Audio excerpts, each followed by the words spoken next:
Parle-moi un peu de l'histoire de famille l'endroit et le domaine. Ouais, alors le domaine, l'origine de la ferme elle remonte à 1735.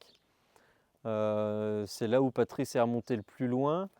Donc il faut imaginer qu'à l'époque, tout le monde avait, enfin il y avait un petit peu de vignes, un petit peu de bêtes, un petit peu de céréales, enfin oui, de céréales.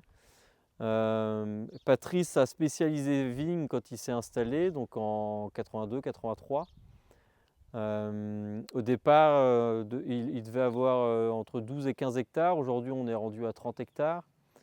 Il a tout de suite eu le parti pris de l'état d'esprit et agriculture biologique, alors sans forcément être labellisé au départ, puisqu'on a été labellisé alors début de revendication en 2008 et donc labellisé en 2011, mais on a toujours eu cet état d'esprit.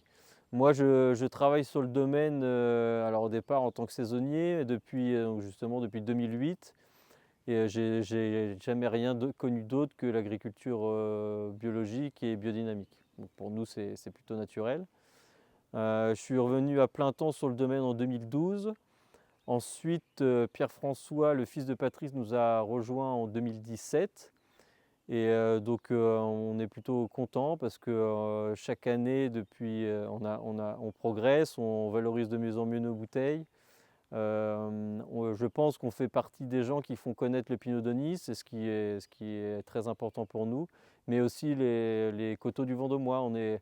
On fait partie de ces gens qui croient beaucoup en leur appellation et qui le mettent tout le temps en avant. On pourrait se dire que le nom Colin suffit, on fait des vins de France, on fait plus d'AOC, mais non, notre AOC est très importante, quoi.